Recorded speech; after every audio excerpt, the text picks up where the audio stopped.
اللہ سبحانہ تعالیٰ نے اس دنیا کو مشقتوں اور مصیبتوں کا گھر بنایا ہے تاکہ انسان کی آزمائش ہو سکے۔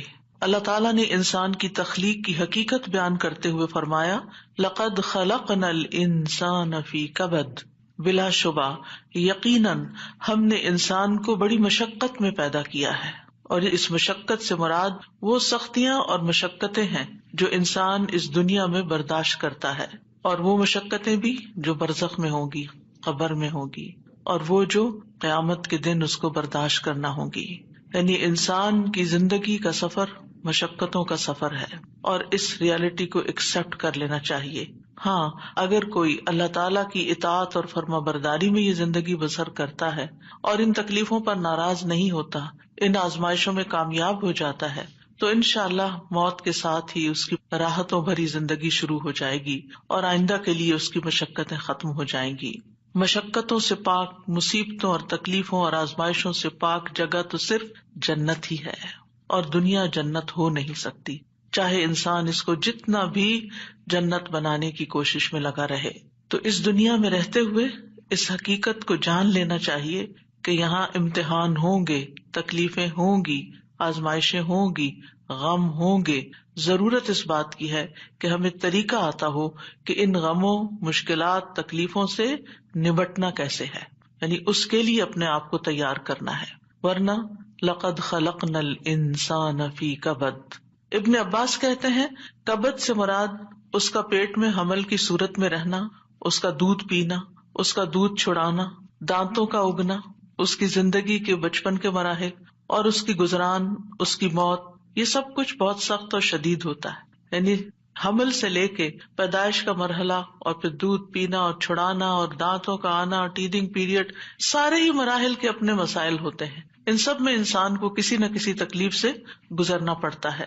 قتادہ کہتے ہیں کہ وہ دنیا اور آخرت دونوں کی مصیبتیں جھیلتا ہے تو آپ اس کو مشقت میں پڑا ہوا ہی پائیں گے، یعنی انسان ہے ہی مشقت میں۔ ابن الجوزی کہتے ہیں دنیا آزمائشوں اور مصیبتوں کے لیے بنائی گئی، سمجھدار شخص کو چاہیے کہ اپنے نفس کو صبر پر آمادہ کرے۔ یعنی یہاں یہ سب کچھ تو ہوگا ہی، تکلیفیں تو آئیں گی، لیکن ضرورت کس چیز کی ہے کہ ہم اپنے آپ کو سمجھائیں کہ یہ دنیا مشکل جگہ ہے، یہاں صبر کرنا ضروری ہے۔ دنیا مومن کے لیے قید خانہ ہے۔ رسول اللہ صلی اللہ علیہ وسلم نے فرمایا، الدنیا سجن المؤمن و جنت الکافری، دنیا مومن کے لیے قید خانہ ہے اور کافر کے لیے جنت ہے۔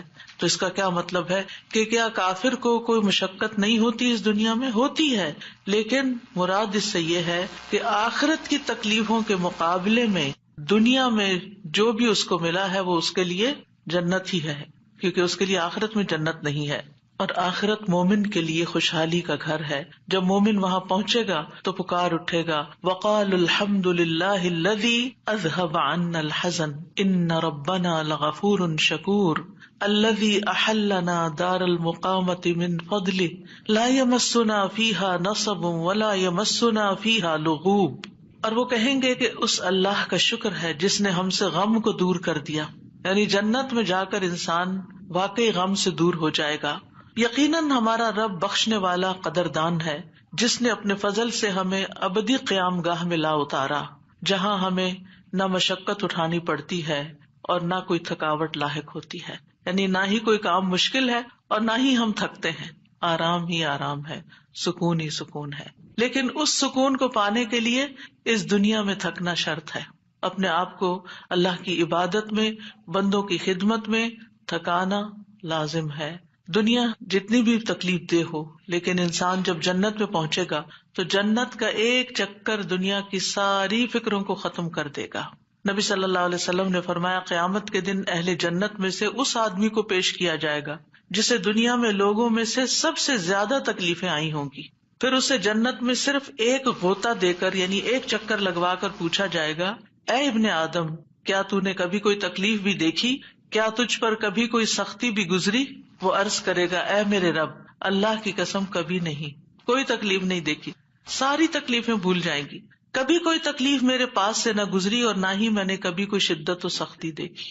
یعنی ایسی ٹھنڈک، ایسا آرام، ایسا سکون، ایسا لطف آئے گا کہ اس کے حافظے سے بھی نکل جائے گا کہ کبھی اس نے کوئی دکھ دیکھا تھا۔ تو آج ہم اس سلسلے میں رنج و غم کو دور کرنے والی سب سے بڑی دعا آیت کریمہ کے بارے میں پہلے پڑھیں گے. ارشاد باری تعالیٰ ہے، اور مچھلی والا جب وہ اپنی قوم سے غضبناک ہو کر چلا گیا تو اس نے گمان کیا کہ ہم ہرگز اس پر قادر نہ ہوں گے. پھر اس نے اندھیروں میں پکارا کہ تیرے سوا کوئی الہ برحق نہیں، تو پاک ہے، بے شک میں ہی ظالموں میں سے ہوں. تو ہم نے اس کی دعا قبول کر لی اور اسے غم سے نجات دے دی، اور ہم ایمان لانے والوں کو اسی طرح نجات دیا کرتے ہیں. یہاں ذنون سے مراد یونس علیہ السلام ہے، یعنی مچھلی والے. نون سے مراد مچھلی. یونس علیہ السلام عراق کی ایک بستی نینوا میں مبعوث کیے گئے تھے. انہوں نے اپنی قوم کو توحید کی دعوت دی، لیکن وہ مسلسل انکار کرتے رہے، جیسے کہ ہر قوم کا شیوا رہا. تو آخر ان سے اکتا کر، تنگ آ کر، غصے کی حالت میں ان کے حق میں بد دعا کی اور عذاب کی دھمکی دے کر اللہ کی اجازت کے بغیر انہیں چھوڑ کر نکل پڑے، جس کی انہیں اجازت نہیں تھی. جبکہ منصب رسالت کا تقاضا کیا تھا کہ ان کے کفر اور سرکشی کے باوجود انہی میں رہیں، اور جب تک اللہ تعالیٰ کا حکم نہ آ جائے، جب تک ان کی مدت مہلت پوری نہ ہو جائے، انہیں ہرگز نہ چھوڑا جائے. جیسا کہ نوح علیہ السلام نے 950 سال اسی کشمکش میں، اسی کام میں، اسی محنت میں گزار دیے، اور پھر اس وقت ان کے حق میں بد دعا کی جب ان سے کسی خیر کی توقع نہ رہی. اور جب اللہ تعالیٰ نے انہیں بتا دیا کہ اب اس کے بعد تمہاری قوم میں سے کوئی بھی ایمان نہیں لائے گا، تو اب جب انہیں پتہ چل گیا کہ کوئی بھی ایمان نہیں لائے گا، تو پھر انہیں اجازت دی گئی کہ وہ ان کے ختم ہونے کی دعا کر لیں، اور انہیں پھر ختم کر دیا گیا. یونس علیہ السلام گھبرا گئے اور اپنی بستی کو چھوڑ گئے، اور بستی سے نکل کر کچھ لوگوں کے ساتھ ایک کشتی میں سوار ہو گئے. جو ہی وہ کشتی آگے بڑھی سمندر میں، تو کشتی ڈگمگانے لگی کیونکہ اوور لوڈڈ تھی. اب ساری کشتی کے ڈوبنے کا خطرہ تھا، تو انہوں نے قرعہ اندازی کی کہ ایک آدمی کو کشتی سے نکال دیں تاکہ کشتی کا بوجھ ہلکا ہو جائے اور یہ اپنی منزل تک پہنچ جائے. قرعے میں یونس علیہ السلام کا نام نکلا، لیکن انہوں نے کشتی سے نکلنے سے انکار کر دیا. لہٰذا دوبارہ قرعہ اندازی کی گئی کہ ہو سکتا ہے اب کسی اور کا نام نکل آئے، لیکن پھر آپ ہی کا نام نکلا، اور پھر آپ نہیں نکلنا چاہتے تھے کشتی سے. پھر تیسری بار قرعہ اندازی کی گئی تو پھر آپ ہی کا نام نکلا. اللہ سبحانہ وتعالیٰ فرماتے ہیں فَسَاهَمَ فَكَانَ مِنَ الْمُدْحَضِينَ، پھر وہ قرعہ میں شریک ہوا تو ہارنے والوں میں سے ہو گیا. اب تو کوئی گنجائش ہی نہیں رہی تھی کہ اس کے بعد کچھ قرعہ اندازی کی جائے، اب تو انہی کی باری تھی. قرعہ ان کے نام نکلا. یہ دیکھ کر یونس علیہ السلام کھڑے ہو گئے اور انہوں نے دریا میں چھلانگ لگا دی. جو ہی انہوں نے چھلانگ لگائی، ایک بہت بڑی مچھلی نے آ کر ان کو نگل لیا. آپ اس وقت مچھلی کے پیٹ میں جاتے ہی مسلسل تسبیح کرنے لگے. مچھلی ان کو لے کر سمندر کی گہرائیوں میں چلی گئی، اور اب یہاں پر مچھلی کے پیٹ کا اندھیرا اور سمندر کی گہرائیوں کا اندھیرا اور پھر اس کے بعد رات کا اندھیرا. تو ایسے میں یونس علیہ السلام نے جس دعا سے مدد لی وہ یہی دعا تھی جو ان آیات میں بیان ہوئی ہے، لا الہ الا انت سبحانک انی کنت من الظالمین. تو بہرحال اللہ سبحانہ تعالیٰ نے ان کی دعا سن لی، انہیں غم سے نجات دی، اور مچھلی نے آپ کو ساحل پر اگل دیا، ایسے ساحل پر جہاں نہ کوئی انسان تھا، نہ کوئی پرندہ، نہ کوئی درخت اور نہ کوئی سایہ. پھر اللہ کے اذن سے انہیں یعنی کدو کی بیل کا سایہ بھی فراہم کیا گیا اور اس کے ساتھ ساتھ کھانے کو بھی دیا گیا. اور ان کی جب تکلیف دور ہوئی اور وہ چلنے کے قابل ہوئے، کیونکہ ظاہر ہے کہ مچھلی کے اسٹمک میں ایسڈ ہوتا ہے، اور وہ ایسڈ نے ان کی اسکن کو اور ان کے پوری ہوش و حواس، ان کی آنکھیں، ان کی ہر چیز کو کتنا متاثر کیا ہوگا.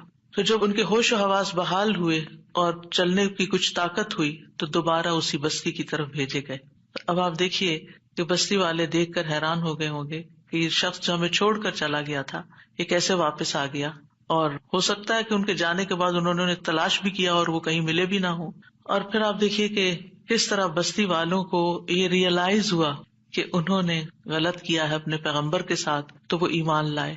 بہرحال پھر ایک مدت تک یہ بستی جو ہے ایمان لا کر دنیا میں جیتی رہی. دوسری طرف یونس علیہ السلام کو اللہ سبحانہ وتعالیٰ نے غم سے نجات دی، اور اس طرح ان کی نجات کے بعد ان کو اللہ تعالیٰ نے چن لیا.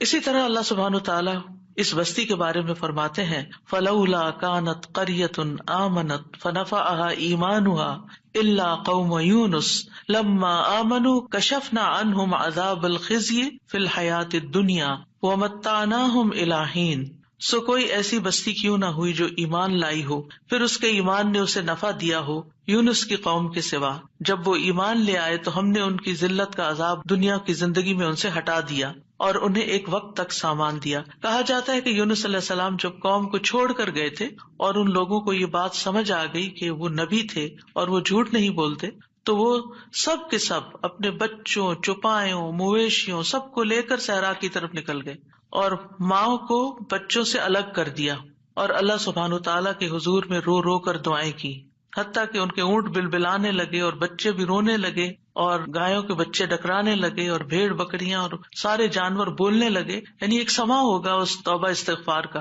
کہ کس طرح انہوں نے فریادیں کی۔ تو آپ دیکھیے ادھر ان کا پیغمبر فریادیں کر رہا ہے اور ادھر ان کی قوم فریادیں کر رہی ہے اپنے سارے مال و متاع کے سمیت۔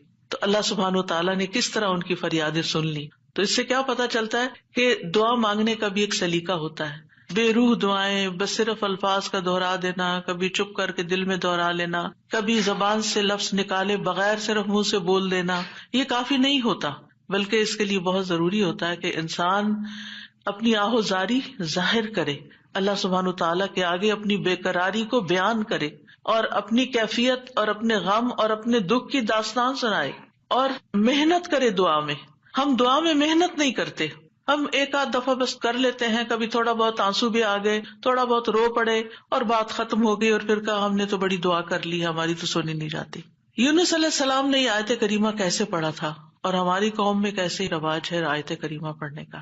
یعنی باتیں بھی چل رہی ہوتی ہیں اور گٹنیاں پھینکی جا رہی ہوتی ہیں اور 1.25 لاکھ پورا کرنا ہوتا ہے اور کوئی صحیح پڑھ بھی رہا ہوتا ہے اور کوئی اس کے پروننسیشن بھی نہیں جانتا اور کچھ سے کچھ اس کو پڑھ رہا ہوتا ہے، اور پھر یہ کہ توقع رکھتے ہیں کہ اب ہم نے 1.25 لاکھ پڑھ کے دے دیا ہے تو ہماری مشکل ضرور آسان ہو جائے، حالانکہ بات 1.25 لاکھ کی نہیں۔ اور قرائن سے کہیں یہ پتہ نہیں چلتا کہ یونس علیہ السلام نے 1.25 لاکھ پورا کیا تھا اور جب وہ اس سے نکلے تھے، ہو سکتا ہے انہوں نے چند ہی بار پکارا، لیکن پوری تکلیف میں جب کراہتے ہوئے روتے ہوئے پکارا تو اللہ سبحانہ تعالیٰ نے اس دعا کو سن لیا۔ تو ہم سب کو بھی چاہیے کہ اپنی دعاؤں کے اندر رقت پیدا کریں، خشوع پیدا کریں، عاجزی سے دعا مانگیں، رو کے دعا مانگیں۔ جو بھی مشکلات اٹکی ہوئی ہیں، جو بھی مسائل ہمارے ارد گرد ہم پہ چھائے ہوئے ہیں، جن چیزوں کی طرف سے بھی ہم پریشان ہیں، جو بھی غم، ہم، حزن اور مستقبل کے فکر اور پریشانیاں، جو چیزیں بھی ہماری زندگی میں عام ہو رہی ہیں، ان سب کو دور کرنے کے لیے ہم اللہ کو پکاریں اور خوب پکاریں۔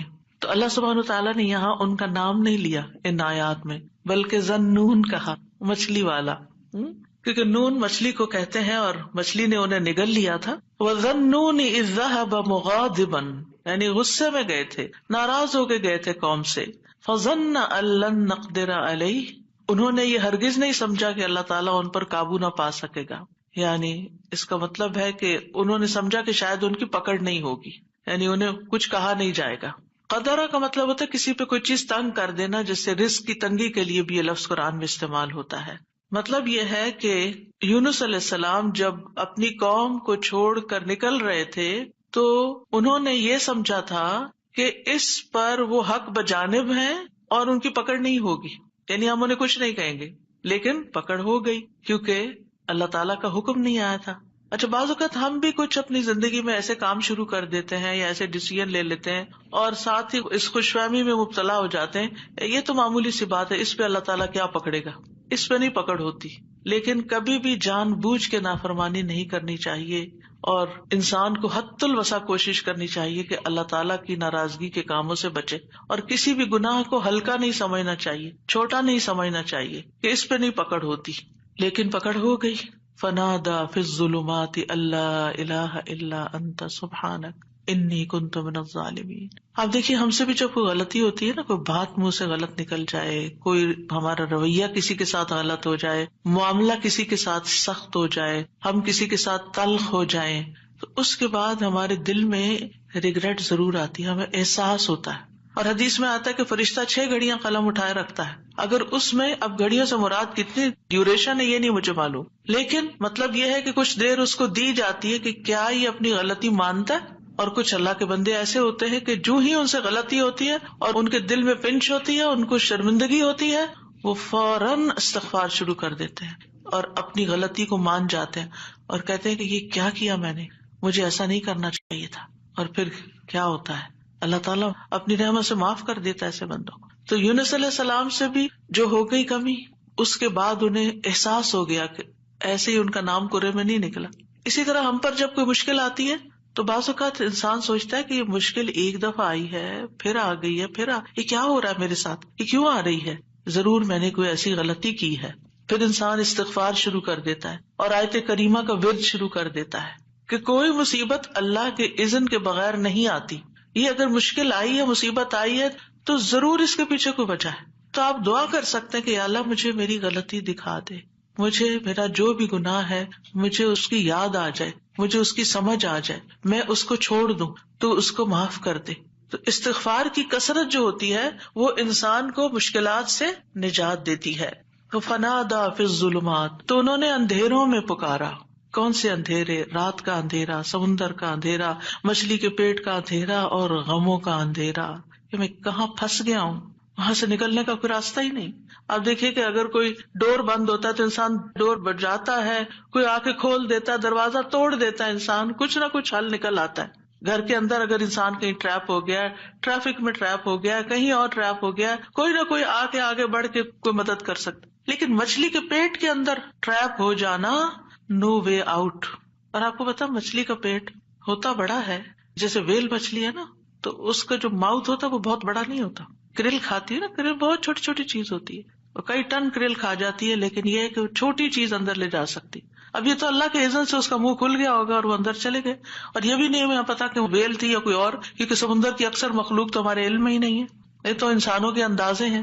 تو بہرحال ان کے دل پہ جو غم تھا اور جو تکلیف تھی اس میں انہوں نے پکارا اور سب سے پہلے توحید کا اقرار کیا، لا الہ الا انت، کہ اس وقت مجھے پکا یقین ہے اور مجھے اس پر پورا اعتماد ہے کہ اس مشکل سے صرف تو نکال سکتا ہے، کوئی بھی نہیں. میری فریاد سننے والا کوئی نہیں، میری مدد کرنے والا کوئی نہیں، میرے کام آنے والا کوئی نہیں. تو آپ دیکھیے مشکلات کے حل کے لیے سب سے پہلی چیز توحید کا اقرار کرنا چاہیے. افسوس یہ کہ ہمارے ہی لوگ توحید کے اقرار کی بجائے مشکلات میں غیر اللہ کو پکارنے لگتے ہیں، یا علی مدد، یا فلاں مدد، قبر والوں کو پکارنے لگتے ہیں. کس قدر افسوس کی بات ہے. یونس علیہ السلام اپنے رب کو پکار رہے ہیں اور کہہ رہے ہیں کہ تیرے سوا کوئی الہ نہیں، لا الہ الا انت. اور انسان کی ناسمجھی دیکھیے کہ وہ مشکل وقت میں غیر اللہ کو پکارے، اس کی مشکل کہاں سے آسان ہو سکتی ہے. اور پھر اس کے بعد الا انت سبحانک، تو پاک ہے، یعنی اللہ تعالیٰ کی ذات کو ہر نقص، ہر عیب، ہر آفت سے منزہ اور پاک قرار دیا. ہمارے ہاں کیا ہوتا ہے، جب کوئی تکلیف آتی ہے یا ہم لوگوں کو بلیم کرتے ہیں، ان کی وجہ سے ہوا یہ، فلاں نے نظر لگا دی ہے، یا پھر ہم اللہ تعالیٰ کو الزام دینے لگتے کہ اٹس ناٹ فیئر، میرے ساتھ اچھا نہیں ہوا. تو اب آپ دیکھیے جس بندے کی ڈائریکشن ہی صحیح نہیں، اس کی مشکلات کہاں سے حل ہوں گی. اگر آپ اپنے قصور کا ذمہ دار دوسرے کو ٹھہرا رہے ہیں، الزام تراشی کر رہے ہیں، دوسرے کی عیب جوئی کر رہے ہیں، دوسرے کی شکایتیں کیے چلے جا رہے ہیں. کیونکہ عام طور پر ہوتا کیا، جب انسان کو کوئی پرابلم آتی ہے، میاں بیوی مثلاً کوئی لڑائی ہوئی، تو اگر آپ عورت کا کیس سنیں تو سارا الزام میاں کو دے گی، میاں کا کیس سنیں تو سارا الزام بیوی کو دے گا. تو ایک دوسرے کو الزام دینے سے مسائل کبھی حل نہیں ہوتے. ہمیشہ دنیاوی معاملات میں بھی کوئی رکاوٹ آئے تو دیکھنا چاہیے کہ میں نے کون سا ڈیسیژن غلط لیا تھا، میری غلطی کہاں تھی. یونس علیہ السلام اللہ کے چنے ہوئے نبی تھے، ان کو سمجھ آ گیا کہ غلطی میں نے کی ہے اور اس کا اعتراف انہوں نے کیا. یاد رکھیے توبہ میں، استغفار میں سب سے پہلے اپنی غلطی کا اعتراف کرنا ہوتا ہے. اگر آپ بلیم گیم کھیلتے رہے، ایک دوسرے کے اوپر الزام تراشی کرتے رہے، ایک دوسرے پہ بال پھینکتے رہے، تو مسئلہ کبھی بھی حل نہیں ہو سکتا. مسئلے کو جاننا، مسئلے کو پہچاننا، مسئلے کا حل کرنا بہت ضروری ہوتا ہے. یہ ایسے ہی ہے کہ جیسے کوئی شخص بیمار ہو جائے اور ڈاکٹر اس کی اصل بیماری کو ڈائگنوز کرنے کی بجائے سب خرابی پیٹ میں ہے اور وہ ٹریٹ کر رہا ہے لوکلی کسی جگہ کو، کہاں سے علاج ہوگا؟ اگر اصل کاز پتا چل جائے اور اس کاز کو ہٹا دیا جائے. مثلا آپ دیکھیں الرجی کے کیسز میں کیا ہوتا ہے، آپ جتنی چاہیں دوائیاں لگا لیں، جب تک آپ اس چیز کو اوائڈ نہیں کریں گے جس سے آپ الرجک ہیں، آپ کی بیماری دور ہو نہیں سکتی. اسی طرح اگر انسان کسی مصیبت میں پھنس گیا ہے اور اس کو ڈائگنوز نہیں کر پا رہا اور کرنا نہیں چاہتا، اور خاص طور پر جو چیز اس کے کنٹرول میں ہے اس کو ریموو نہیں کر رہا، تو مسئلہ حل نہیں ہو سکتا. تو اللہ سبحانہ تعالیٰ کے ہاں بھی دعا اور فریاد کا سلیقہ یہی ہے کہ انسان اپنے آپ کو قصوروار ٹھہرائے جہاں وہ قصوروار ہے، اور اگر قصوروار نہیں ہے، پکا یقین ہے سراسر آپ پہ ظلم ہوا ہے، پھر اللہ کی رحمت کو پکارے، یا حی یا قیوم برحمتک استغیث، ورنہ اپنی غلطیاں، اور کون انسان یہ کہہ سکتا ہے کہ وہ پاک باز ہے، اس سے کوئی غلطی نہیں ہوتی، قصور اس کا نہیں، کچھ نہ کچھ، ٹھیک ہے ایک کا 10% اور ایک کا 90% قصور، لیکن کہیں نہ کہیں 10% تو ہوتا ہے نا، اس 10% کی ہی غلطی کی معافی مانگ لیں۔ تو اعتراف جو ہے، گناہوں کا اعتراف، وہ انسان کو دنیا کی مشکلات سے بھی اور آخرت کی مشکلات سے اور گناہوں سے نجات دلاتا ہے۔ اب جو ہی انہوں نے یہ بات کی، یعنی 3 چیزیں ہیں اس میں، ایک توحید کا اقرار ہے، ایک اللہ کی تسبیح ہے، اور ایک اپنی غلطی کا اقرار ہے۔ 2 چیزیں اللہ تعالیٰ کے حق میں اور ایک اپنے حق میں۔ نتیجہ کیا ہوا؟ فاستجبنا لہ، ہم نے دعا قبول کر لی، ایسے طریقے سے اس نے پکارا کہ دعا قبول ہو گئی۔ ونجیناہ من الغم، ہم نے اس کو غم سے نجات دے دی۔ یہ قرآن کے الفاظ ہیں، لہذا جس کے دل پر کوئی بھی غم ہے کسی بھی چیز کا، اولاد کی طرف سے، ازواج کی طرف سے، یا مال کی طرف سے، یا کسی بھی طرح کا کوئی غم، ہم، فکر، پریشانی، اس کو انہی کلمات کو لازم کر لینا چاہیے اور اسی جذبے کے ساتھ پڑھنا چاہیے جس جذبے کے ساتھ یونس علیہ السلام نے پڑھا تھا، وَنَجَّيْنَاهُ مِنَ الْغَمِّ، اس وقت وہ غم میں گھرے ہوئے تھے تو اللہ نے ان کو نجات دے دی۔ وَكَذَلِكَ نُنْجِي الْمُؤْمِنِينَ، یہ صرف ان کے لیے نہیں تھا، ہم اسی طرح سارے مومنوں کو نجات دیتے ہیں، جو بھی یہ دعا پڑھے گا اس کو غم سے نجات مل جائے گی۔ تو گویا مومنوں کو اس بات کی ترغیب دی جا رہی ہے، اس بات کا سلیقہ سکھایا جا رہا ہے کہ غم اور دکھ اور تکلیف کے موقع پر انہیں کیا پڑھنا ہے، کیا کہنا ہے۔ اور جب انسان یہ دیکھتا ہے کہ سابقہ مومنین کو اس دعا کی وجہ سے تکلیف سے نجات ہوئی تو اس کا ایک یقین بڑھ جاتا ہے کہ اللہ تعالیٰ میری تکلیف بھی دور کر دے گا۔ اگر وہ رب یونس علیہ السلام کو مچھلی کے پیٹ سے نکال سکتا ہے تو میرا رب مجھے اس مشکل سے کیوں نہیں نکالے گا، کیوں نہیں نکال سکتا، وہ ضرور نکالے گا۔ تو اس سے خاص طور پر یہ بات پتہ چلتی ہے کہ تحلیل یعنی لا الہ الا اللہ اور تسبیح سبحان اللہ یا سبحانک، یہ ہر غم کو دور کرنے کے لیے مجرب نسخے ہیں۔ یہ 2 چیزیں کرب اور مصیبت سے نجات دلاتی ہیں۔ تو جو شخص بھی اللہ کی کتاب پر ایمان رکھتا ہے، قرآن مجید کو اللہ کا کلام سمجھتا ہے، اللہ کے وعدے پر بھروسہ کرتا ہے، اللہ کی اس بات کو سچا سمجھتا ہے، تو پھر وہ اسی طریقے پر اس دعا کے ساتھ اپنے رب کو پکارے تو اللہ تعالیٰ اس کی دعا قبول کرے گا اور اس کو غم سے نجات دے گا۔ اس دعا کی فضیلت کے بارے میں احادیث بھی آتی ہیں۔ نبی صلی اللہ علیہ وسلم نے فرمایا، ذُنُّون کی دعا جب وہ مچھلی کے پیٹ میں تھے، یعنی لا الہ الا انت سبحانک انی کنت من الظالمین، جب بھی کوئی مسلمان کسی معاملے میں ان الفاظ کے ساتھ اپنے رب سے دعا کرے، وہ دعا اس کے لیے ضرور قبول ہوگی۔ اللہ سبحانہ تعالیٰ کے بعد نبی صلی اللہ علیہ وسلم نے بھی اس بات کو کنفرم کیا ہے کہ یہ دعا مسائل کا حل ہے۔ بہت لمبے چوڑے وظیفے پڑھنے کی بھی ضرورت نہیں، لیکن پڑھے تو کوالٹی کے ساتھ، درد کے ساتھ، تڑپ کے ساتھ، تکرار کے ساتھ، اصرار کے ساتھ، افتقار کے ساتھ، اپنی محتاجی ظاہر کرتے ہوئے، اپنی غلطی کا اعتراف کرتے ہوئے۔ اسی طرح سلسلہ صحیحہ کی حدیث ہے، رسول اللہ صلی اللہ علیہ وسلم نے فرمایا، کیا میں تمہیں ایسی چیز نہ بتا دوں کہ جب تم میں سے کسی آدمی کو رنج و الم اور دنیا کی آزمائشوں میں سے کوئی آزمائش آئے تو وہ اس دعا کو پڑھے تو اس کی تکلیف دور ہو جائے گی۔ تو آپ سے کہا گیا کیوں نہیں؟ آپ نے فرمایا وہ مچھلی والے کی دعا ہے، لا الہ الا انت سبحانک انی کنت من الظالمین، کہ جس کو بھی آزمائش آئے وہ یہ دعا پڑھ لے تو اس کی دعا قبول ہو جائے گی، آزمائش ختم ہو جائے گی۔ ایک روایت میں آتا ہے، سعد کہتے ہیں، ایک مرتبہ مسجد نبوی میں میرا گزر عثمان بن عفان رضی اللہ عنہ کے پاس سے ہوا۔ میں نے انہیں سلام کیا، انہوں نے نگاہیں بھر کے مجھے دیکھا لیکن جواب نہیں دیا۔ میں عمر بن خطاب رضی اللہ عنہ کے پاس آیا، ان سے 2 دفعہ سوال کیا کہ کیا اسلام میں کوئی نئی چیز پیدا ہو گئی ہے؟ انہوں نے کہا نہیں، کیوں، کیا ہوا؟ میں نے کہا میں ابھی مسجد میں عثمان رضی اللہ عنہ کے پاس سے گزرا تھا، میں نے انہیں سلام کیا، انہوں نے نگاہیں بھر کے مجھے دیکھا لیکن جواب نہیں دیا۔ عمر رضی اللہ عنہ نے پیغام بھیج کر حضرت عثمان کو بلا لیا اور فرمایا کہ اپنے بھائی کے سلام کا جواب دینے میں آپ کو کیا رکاوٹ پیش آئی؟ کس چیز نے آپ کو روکا؟ عثمان رضی اللہ عنہ نے کہا کہ میں نے تو ایسا نہیں کیا. سعد کہتے ہیں میں نے کہا بالکل ایسا ہی کیا ہے. کہتے ہیں حتیٰ کہ عثمان رضی اللہ عنہ نے قسم کھا لی تو میں نے بھی قسم کھا لی. پھر عثمان رضی اللہ عنہ کو کچھ یاد آ گیا تو انہوں نے کہا بلا واستغفر اللہ واتوب الیہ، ہاں ایسا ہوا ہے، میں اللہ سے معافی مانگتا ہوں اور توبہ کرتا ہوں. آپ ابھی ابھی میرے پاس سے گزرے تھے، دراصل میں اس وقت ایک بات سوچ رہا تھا جو میں نے رسول اللہ صلی اللہ علیہ وسلم سے سنی تھی، اور اللہ کی قسم جب بھی مجھے وہ بات یاد آ جاتی ہے میری آنکھیں پتھرا جاتی ہیں اور میرے دل پہ پردہ آ جاتا ہے، یعنی مجھے اپنی ہوش نہیں رہتی. کہتے ہیں سعد نے کہا میں آپ کو اس کے بارے میں بتاتا ہوں. رسول اللہ صلی اللہ علیہ وسلم نے ایک مرتبہ کسی گفتگو کی ابتدا میں ایک دعا کا ذکر کیا تھا. تھوڑی دیر کے بعد ایک دیہاتی آیا، اس نے آپ کو مشغول کر لیا، یہاں تک کہ جب رسول اللہ صلی اللہ علیہ وسلم کھڑے ہوئے تو میں بھی آپ کے پیچھے پیچھے چلا گیا. جب مجھے اندیشہ ہوا کہ جب تک میں آپ کے قریب پہنچوں گا آپ اپنے گھر پہنچ چکے ہوں گے تو میں نے اپنا پاؤں زمین پر مارا تو رسول اللہ صلی اللہ علیہ وسلم نے میری طرف توجہ کی. پوچھا یہ کون ہے؟ ابو اسحاق ہے. کہتے ہیں میں نے عرض کیا جی یا رسول اللہ صلی اللہ علیہ وسلم. آپ نے فرمایا کیا بات ہے؟ کہتے ہیں میں نے عرض کیا کہ آپ نے ہمارے سامنے ابتدا میں ایک دعا کا تذکرہ کیا تھا اور پھر ایک دیہاتی نے آپ کو مشغول کر لیا اور آپ نے وہ بتائی نہیں دعا.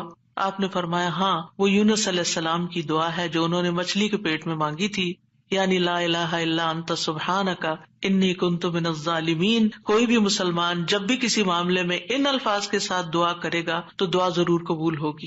اب آپ دیکھیے کہ یہ صحابہ ہیں، یعنی کہنے کو تو یہ حدیث کا آخری حصہ میں سنا کے آگے چلتی، لیکن مجھے یہ بات اس لحاظ سے اچھی لگتی ہے کہ اس میں ہمارے سیکھنے کی کچھ اور باتیں بھی ہیں. وہ یہ کہ اتنے جلیل القدر صحابی جو رسول اللہ صلی اللہ علیہ وسلم کے انتہائی قریب تھے، یعنی ان سے پائس امت میں کون ہو سکتا ہے نا؟ حضرت عمر ہو، حضرت عثمان ہو، حضرت علی ہو، حضرت ابوبکر رضی اللہ عنہ ہو، لیکن انسان تھے اور ان پر بھی ایسی غیر معمولی کیفیات آتی تھیں کہ وہ اپنی سوچوں میں یا اپنے حالت میں ایسے مشغول ہوتے تھے کہ ان کو سامنے کی چیز نظر نہیں آتی تھی. بعض اوقات ایسا کوئی غم ہوتا ہے، کوئی بات ہوتی ہے، ہو سکتا ہے نبی صلی اللہ علیہ وسلم نے آپ کی آخری وقت کے بارے میں فتنوں کی کوئی پیشن گوئی کی ہو، کیونکہ یہاں بات کا نہیں پتا چلتا کہ کون سی بات ان کو ہر چیز بلا دیتی تھی.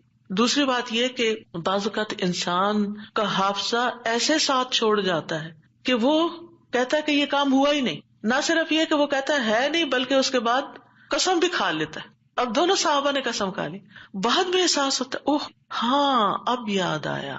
ہو سکتا ہے آپ کے ساتھ کبھی ایسا کوئی مرحلہ ہوا ہو اور اس کے بعد کس قدر شرمندگی ہوئی. پچھلے دنوں میرے ساتھ یہی ایک معاملہ ہوا. کسی نے مجھے کچھ امانت دی کسی کو دینے کے لیے اور میں جلدی میں تھی، وہ جلدی سے رکھ کے ڈرار میں بھول گئی. اس کے بعد جس کی امانت تھی اس نے مجھ سے پوچھا تو میں نے کہا کہ بالکل نہیں، مجھے تو کچھ پتا نہیں، کچھ پتا نہیں. 2-3 دفعہ انہوں نے پوچھا، انہیں ہر دفعہ کہا مجھے کچھ پتا نہیں، ایسا کچھ بھی نہیں. لا حول ولا قوت الا باللہ. پھر جب اس شخص سے پوچھا گیا تو پھر دور جا کے مجھے یاد ہے ہاں وہ میں نکل رہی تھی اور جلدی میں ایسے ہوا تھا. اور میں سوچوں کہ یا اللہ ایسی پھر تکلیف ہوتی ہے نا اندر کہ اتنی دفعہ میں نے غلط بیانی کی، حافظے کی کمزوری یا اس انسیڈنٹ کو بالکل بھول جانے کی وجہ سے. خاص طور پر اگر میں کلاس کے لیے نکل رہی ہوں اور مجھے کوئی کچھ بات کہے تو مجھے سمجھ نہیں آتی یہ کیا کہہ رہا ہے. یعنی آپ کی زندگی میں بھی کوئی ایسے اوقات ہوتے ہیں نا جب آپ کسی ضروری کام یا ضروری سوچ میں تو بچے آ کے کچھ کہتے ہیں وہ فلاں آیا ہے، فلاں کا فون ہے، اور آپ ایسے سنی انسنی کر دیتے ہیں جیسے آپ کو علم ہی نہ ہو. ہم سب انسان ہیں، ہم کمزور ہیں، ہم سے ایسی غلطیاں ہوتی ہیں، ہمیں ایسی غلطیوں کا احساس ہوتے ہی معافی مانگ لینی چاہیے. اور یہ جو ہم استغفار کرتے تو وہ کہتے کون سا گناہ کیے، کوئی گناہ تو ہے نہیں، کس بات کا استغفار، بے شمار گناہ ہیں ہمارے. اور ہم نے اپنا اعمال نامہ کوئی نہیں دیکھا اب تک کہ جس سے ہمیں یہ پتا چلے کہ وہ مٹ چکے ہیں کہ نہیں مٹ چکے، اور ہمیں اسٹل ابھی اور بھی معافی مانگنے کی ضرورت ہے. تو جب تک ہماری جان میں جان ہے ہم سے کچھ نہ کچھ غلطیاں، کمیاں، کوتاہیاں ہوتی رہیں گی، جانے انجانے. خلق الانسان ضعیفا، ہم کمزور پیدا کیے گئے، چاہے ہم نیکی کے، علم کے، اخلاق کے کسی بھی مرتبے پر ہوں، ہم کمزور ہیں، ہم میں کوئی بڑائی نہیں ہے اور ہم سب غلطیاں کرتے ہیں.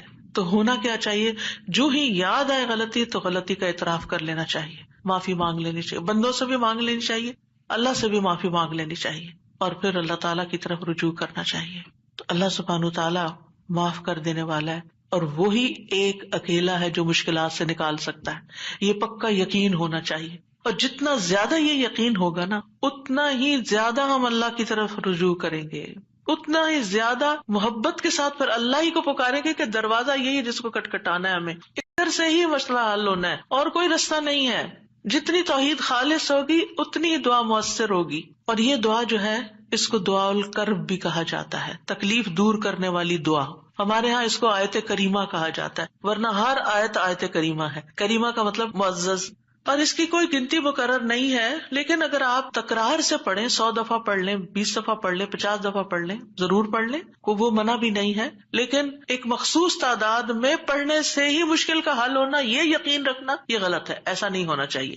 تو اس دعا میں پھر دوہرا دیتی ہوں، کیونکہ اصل سبق یہ ہے جو آپ کو سیکھنا ہے. اور دعا تو آپ کو سب کو آتی، پہلے سے بھی پتا ہے، اور یہ حدیثیں بھی سنی ہوئی ہیں. جس چیز کو پلے باندھنا، جس چیز کو پکڑ کے رکھنا ہے، وہ کیا چیز ہے کہ جس سے یہ دعا اتنی افیکٹو ہے. تو اس میں 4 چیزیں ہیں. ایک ہے توحید، دوسرے ہے اللہ کو ہر عیب اور نقص سے پاک قرار دینا، تیسرے اپنے عبودیت کا اقرار کہ میں بندہ ہوں، غلطیوں والا ہوں، اور چوتھے اپنی غلطی اور کوتاہی کو مان جانا، اپنی غلطی کا اعتراف کرنا. جس بندے کے اندر یہ 4 چیزیں ہوں گی، جس دعا میں یہ 4 چیزیں آ جائیں گی، انشاءاللہ وہاں مسائل حل ہو جائیں گے. اور پھر آپ دیکھیے کہ انسان کا نفس جو ہے نا، ایک دم ذرا سی بھی کوئی اس کو چیز ملے، کچھ حاصل ہو تو ایک سرکشی کا شکار ہو جاتا ہے، تکبر اور غرور میں آ جاتا ہے. تو اپنے آپ کو تکبر اور غرور سے نجات دینا ہے. کیونکہ کچھ لوگوں کا خیال ہوتا ہے کہ I am very important and I can do every thing, اور میں سب کچھ کر سکتا ہوں، اور سیلف ریلائنس ہوں، میں سیلف میڈ ہوں، اور پتہ نہیں کیا کیا اپنے بارے میں جھوٹی توقعات، اور اپنے آپ کو بڑھا چڑھا کے پیش کرنا، اور اپنے آپ کو بڑی چیز سمجھنا. یہ چیزیں اللہ تعالیٰ کو پسند نہیں. لیکن افسوس یہ کہ یہاں کے کلچر کی وجہ سے یہ چیزیں ہمارے بچوں کے اندر اتنی انسٹل ہو گئی ہیں کہ وہ ایک ایروگینس کے لیول تک بعض اوقات اخلاق پہنچ جاتا ہے، جو کہ انتہائی خطرناک ہے. تو بچوں کی تربیت میں یہ ایلیمنٹ یاد رکھیں کہ ان کو کانفیڈینس دیں کہ یو کین ڈو، آپ ٹرائی کرو، آپ کر سکتے ہو، اللہ نے آپ کو یہ اور یہ اور یہ دیا، نعمتوں کو یاد کرائیں، لیکن اس کی ایک لکیر کھینچے، اس سے آگے نہیں جائیں. یو آر ناٹ ایوری تھنگ، کرنے والا اللہ ہے. انسان صرف اسباب اختیار کرتا ہے، لیکن ساری طاقت لا حول ولا قوت الا باللہ. اور پھر یہ کہ اللہ تعالیٰ کی جو خالق کی عظمت ہے اور اس کی جو اہمیت ہے ہماری زندگی میں، اس کا اظہار اور اقرار کرنا، اور اس کو پاک قرار دینا، اور اس سے ظلم کی نفی کرنا کہ آپ ظالم نہیں، میں ظالم ہوں، انی کنت من الظالمین، اور غلطیاں میری ہیں، یہ بہت ضروری ہے. جہاں تک غم اور پریشانی کا تعلق ہے زندگی میں، تو یاد رکھیے کہ غمگین رہنا ایمان کی علامت نہیں. ٹھیک ہے، یعنی ہر وقت غمگین نہیں رہنا چاہیے. غم ایمان کے مراتب میں سے نہیں. ابن قیم رحمہ اللہ کہتے ہیں، جان لیں غم راستے کی رکاوٹوں میں سے ہے. یعنی اللہ کی طرف جانے والا جو راستہ ہے، سالک کہتے ہیں نا جانے والے کو، آپ نے سنا ہوگا لفظ سالک. تو اللہ کی طرف جانے والا جو راستہ ہے، غم اس راستے کی رکاوٹ ہے. غم آپ کی ہمت، طاقت، صلاحیت کو کم کرتا ہے، آپ کی عبادت میں رکاوٹ ڈالتا ہے. آپ نماز شروع کر لیتے ہیں، آپ کو پتہ ہی نہیں ہوتا کہ کیا پڑھ رہے ہیں. آپ دعا مانگنے لگتے ہیں، آپ کا دل اڑا ہوا ہوتا ہے، آپ کو سمجھ نہیں آتی آپ کیا بول رہے ہیں. تو غم سے ہمیشہ پناہ مانگے کہ ہم پر غم نہ آئے. وہ کہتے ہیں یہ ایمان کے مراتب اور مقامات میں سے نہیں، اور نہ ہی اللہ کے راستے پر چلنے والوں کی منازل میں سے ہے. یہی وجہ ہے کہ اللہ نے کسی ایک جگہ پر بھی غم کرنے کا حکم نہیں دیا. صبر کا حکم دیا، شکر کا حکم دیا، توکل کا دیا، لیکن غم کرنے کا حکم نہیں دیا کہ غم کرو، غمگین رہو. اور نہ ہی غم کی کہیں تعریف فرمائی ہے، بلکہ غم سے منع کیا ہے. غم مصیبتوں میں سے ایک مصیبت ہے، اور ہمیں دعا کرتے رہنا چاہیے کہ اللہ تعالیٰ اس مصیبت کو ہم سے دور ہی رکھے. یہی وجہ ہے کہ جنتی لوگ جنت میں پہنچ کر کیا کہیں گے؟ الحمدللہ الذی اذہب عنا الحزن. سب تعریفیں اللہ کے لیے ہیں جس نے ہم سے غم دور کر دیا. یعنی جنتی جنت میں جا کر جس چیز سے خوش ہوں گے وہ کیا کہ جنت میں غم نہیں ہے، کوئی پریشانی نہیں ہے. اللہ سبحانہ و تعالیٰ بندے کو غمگین ہونے سے منع فرماتا ہے. سورۃ آل عمران میں جنگ احد کے سلسلے میں اللہ تعالیٰ فرماتے ہیں اذ تسعدون ولا تلوون علی احد والرسول يدعوكم في اخراكم فاصابكم غما بغم لكي لا تحزنوا على ما فاتكم ولا ما اصابكم والله خبير بما تعملون. اور وہ وقت یاد کرو جب جنگ احد میں تم بھاگے چلے جا رہے تھے اور کسی کی طرف مڑ کر بھی نہ دیکھتے تھے، حالانکہ اللہ کا رسول تمہیں پیچھے سے بلا رہا تھا. پھر اللہ نے تمہیں رنج پر رنج دیے تاکہ تم ایسی بات پر غم نہ کرو جو تمہارے ہاتھ سے نکل جائے، اور نہ ایسی مصیبت پر غم کرو جو تم پہ نازل ہو، اور جو کام بھی تم کرتے ہو اللہ ان سے خوب واقف ہے. یعنی یہ ٹریننگ ہو رہی تھی. یعنی ایک کے بعد ایک صدمہ کیوں آیا؟ تاکہ غم زندگی سے نکل ہی جائے. پھر فرمایا وَلَا تَهِنُوا وَلَا تَحْزَنُوا وَأَنْتُمُ الْأَعْلَوْنَ إِن كُنتُم مُؤْمِنِينَ. اتنی تکلیف اٹھا کے سب سے بڑی تکلیف مسلمانوں کے لیے کیا تھی کہ نبی صلی اللہ علیہ وسلم کا دانت مبارک شہید ہو گیا تھا اور آپ کو چوٹ لگی تھی اور آپ گر پڑے تھے. تو یہ بہت بڑا صدمہ تھا. 70 لوگ شہید ہو چکے تھے, گھر گھر میں آفت آ گئی تھی. لیکن اتنے بڑے صدمے کے بعد بھی اللہ تعالیٰ کا حکم کیا ہے؟ وَلَا تَهِنُوا وَلَا تَحْزَنُوا. غمگین مت رہو, غم نہیں کرو. غم کا موقع ہے, غم کی بات ہے, لیکن فرمایا نہیں, غم نہیں کرنا, کیونکہ غم انسان کو کھوکھلا کر جاتا ہے, غم انسان کو کمزور کر جاتا ہے. تمہیں تو آئندہ ابھی اور مقابلے کرنے ہیں, اور اگر تم غم منانے بیٹھ گئے تو ہمت جرت سب کچھ چلا جائے گا, بزدل ہو جاؤ گے. غم ایک مصیبت نہیں, غم مصیبتوں کی لائن لے کے آتا ہے, ایک کے بعد ایک مصیبت اس کے ساتھ چلی آتی ہے. اس لیے غمگین نہیں ہونا. موسیٰ علیہ السلام کی والدہ نے جب موسیٰ علیہ السلام کو چھوڑنا تھا دریا میں, تو اللہ تعالیٰ نے ان کی طرف الہام کیا کہ بچے کو دودھ پلاتی رہو ابھی, پھر جب تجھے اس کے قتل کا خوف ہو تو اسے دریا میں ڈال دینا. اور کیا کرنا؟ ولا تخافی ولا تحزنی, نہ خوف کرنا نہ غم کرنا. اللہ اکبر. کوئی بھی ماں جس کا بچہ چھوٹا ہو وہ تو کسی دوسرے کے ہاتھ میں بھی بچے کو دیتے ہوئے خوف اور غم کا شکار ہوتی ہے. خوف کیا ہوتا ہے؟ پتہ نہیں گرا ہی نہ دے بچے کو. اور غم کیا ہوتا ہے کہ جدائی ہو گئی ہے بچے سے, پتہ نہیں یہ کیا سکھا دیں اس کو, پتہ نہیں یہ کیسے پیش آئے اس سے. تو ماں اگر اپنا بچہ کسی اور کو دیتی ہے تو غمگین ہوتی, کہاں یہ کہ باسکٹ میں ڈال کے دریا میں ڈال دو, اور ساتھ اللہ کا حکم خوف اور غم کرنا ہی نہیں. اب بتائیں کیا کرے, کیسے دل کو تھامے. یہی اصول سیکھ لیں زندگی کے لیے. جہاں کہیں غم پاس آئے, کہیں رونا آئے, کہیں دکھی ہوں, اللہ تعالیٰ کا یہ فرمان یاد کر لیں. اور ہے بھی عورت کے لیے, وَلَا تَخَافِي وَلَا تَحْزَنِي. اپنے آپ کو خود یاد کرائیں, وَلَا تَخَافِي وَلَا تَحْزَنِي کہتے رہے, وَلَا تَخَافِي وَلَا تَحْزَنِي. نہ خوف کرو نہ غم کرو, اللہ ہے نا, اللہ مشکل آسان کر دے گا. جس چیز پر بھی تکلیف غم ہوتا ہے اللہ تعالیٰ دن بدلیں گے, یہ سارے حالات بدل جائیں گے. آپ اگر اپنے ماضی کو دیکھیں, کتنے ہی واقعات ایسے ہوئے جن پہ آپ بے حد غمگین ہوئے, پھر ابھی کیوں نہیں ہو رہے ہو؟ تو گزر گیا نا. تو اگر اس وقت بھی تھوڑا کنٹرول کر لیتے تو اچھا ہی تھا. کیونکہ یہ جو اسٹریس ہوتا ہے نا, اور یہ غم اور خوف کا مجموعہ اسٹریس پھر بن جاتا ہے. اور یہ جو اسٹریس ہوتا ہے نا, یہ انسان کو بیمار کر دیتا ہے, فزیکلی بھی کمزور کرتا ہے, اور ایمانی اعتبار سے بھی کمزور کرتا ہے, روحانی اعتبار سے کمزور کرتا ہے. انسان کا دل کمزور ہو جاتا ہے, چھوٹی سی بات سنتا ہے تو اس کے حواس باختہ ہو جاتے ہیں, کسی بھی چیز کا مقابلہ نہیں کر پاتا. تو اللہ سبحانہ وتعالیٰ نے ان کو کہا غم نہ کرو, بے شک ہم اسے تیرے پاس واپس لانے والے ہیں, واپس ہمارے ہی پاس آئے گا. اور آپ اپنا بچہ کسی کو بھی دیتے ہیں تو واپس آپ ہی کے پاس آتا ہے, اور اسے رسولوں میں سے بنانے والے, اللہ یہ کہ اللہ اپنے پاس بلا لے, پھر تو ہم سے زیادہ اللہ کا ہے نا. انا للہ و انا الیہ راجعون. نبی صلی اللہ علیہ وسلم نے غار ثور میں کیا کیا تھا؟ اذ ہما فی الغار اذ یقول لصاحبہ لا تحزن, غم نہیں کرنا, ان اللہ معنا.